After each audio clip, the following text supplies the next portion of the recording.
حضرت سری سختی رضی اللہ تعالیٰ عنہ فرماتے ہیں باقی باتیں تو بعد کی بات ہیں، میں اس بات سے ڈرتا ہوں اپنے رب کا سامنا کیسے کروں گا، اللہ اکبر، کیسے اس کے حضور پیش ہوں گا، یہ چیز میرے بدن میں آگ لگا دیتی ہے۔ احکم الحاکمین کا دربار ہو تو کیسے اس کے روبرو میں حاضر ہوں گا۔ اور حضرت اقبال 2 قدم آگے بڑھ کے ایک جملہ بولنے لگے، کہتے ہیں لوگ اس بات سے ڈرتے ہیں کہ رب کا سامنا کیسے کریں گے، میں تو اس بات سے ڈرتا ہوں رسول اللہ کا سامنا کیسے کروں گا۔ حضور کا امتی ہو کل قیامت کے دن حضور کا سامنا کیسے کرے گا، بندہ خدا اپنے رب کا سامنا کیسے کرے گا۔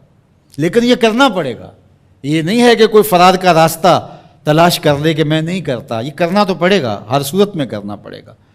بلکہ ایک حدیث پاک میں آتا ہے قیامت کے دن جب لوگ اس کے روبرو پیش ہوں گے تو اللہ بندے کو اپنے حضور سے ہٹنے نہیں دے گا جب تک 4 سوال اس سے پوچھ نہیں لیتا۔ ان عمرہ فیما افنا ہو، اس سے پوچھا جائے گا عمر کہاں گزاری۔ دوسرا سوال جو اس سے کیا جائے گا ان جسد ہی فیما ابلا ہو، بتا اپنے جسم کو کن کاموں میں لگایا، تجھے پھریرا بدن دیا تھا، اٹھتی جوانی تھی، عنفوان شباب تھا، چمکتی آنکھیں تھی، روشن چہرہ تھا، تجھے سنتے کان بولتی زبان بخشی، چوڑی چھاتی عطا کی، نرگسی آنکھیں تھی، کشادہ پیشانی تھی، قدِ رانا بخشا گیا۔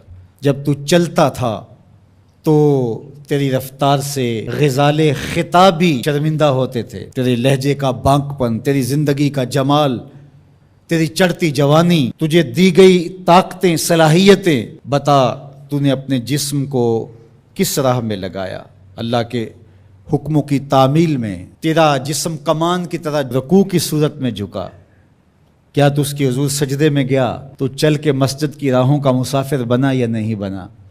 جسم کے بارے میں پوچھا جائے گا فیما ابلا ہو وعن علم ہی ماذا عامل فی، اور پوچھا جائے گا تجھے جو علم دیا گیا تھا بتا عمل کہاں تک کیا۔ صرف تقریریں ہی تو نہیں کی، لوگوں کو سمجھاتا رہا اور خود کورے کا کورا رہا، لوگوں کو عمل کی دعوت دیتا رہا اور اپنا من گندا اور میلا ہی رہا، لوگوں کو تلقین کرتا رہا لیکن خود اس پر عمل پیرا ہوا یا نہ ہوا۔ چوتھا سوال جو بندے سے کیا جائے گا وَعَن مَالِهِ مِنْ أَيْنَ اكْتَسَبَهُ وَفِيمَا أَنْفَقَهُ، بتا مال کمایا کیسے اور یہ بھی بتا مال خرچ کہاں کیا۔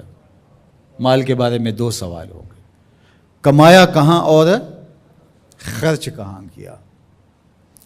تو اللہ جل شانہ کا سامنا تو کرنا پڑے گا اور ایک وقت آنا ہے کہ تو اپنے رب سے ملاقات کرنی ہے۔ ارشاد فرمایا کہ اذا احب عبدی لقائی احببت لقاءہ وَإِذَا كَرِهَ لِقَائِي كَرِهْتُ لِقَاءَهُ، جب میرا بندہ مجھ سے ملنے کی چاہت رکھتا ہے تو میں بھی اس سے ملنے کی چاہت رکھتا ہوں۔ پھر وہ ملاقات تو پھر زندگی کی آرزو ہے کہ میں اس کے حضور جاؤں، لیکن اچھے اعمال کا ذخیرہ ہوگا تو پھر ملنے کی آرزویں ہوں گی۔ گناہوں کا بوجھ ہو تو پھر ملنے کی تمنا ہی نہیں ہوتی۔ جو اشتہاری ہوتے ہیں وہ تو شہر سے گریز کر کے پردے میں گزرتے ہیں، تھانے کے آگے سے کیسے گزریں گے۔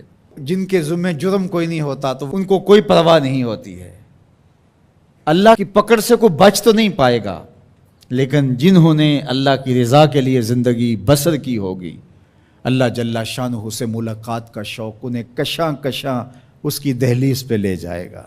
تو کہا یا ایھا الانسان انک کادح الی ربک کدحا فملاقی، تو اس سے ملاقات تو کرنے والا ہی ہے، کرے گا تو صحیح، لیکن ملاقات کی کیفیت کیا ہوگی، حالت کیا ہوگی، صورت کیا ہوگی، اب یہ تیرے اعمال کے مطابق تجھے پتہ چلے گا کہ تو کہاں کھڑا ہے۔ تو اپنی مختصر زندگی کو مالک کی راہوں پہ ڈال دیں۔ یہ زندگی ایک بار ہی ملی ہے، دوبارہ نہیں ملنی۔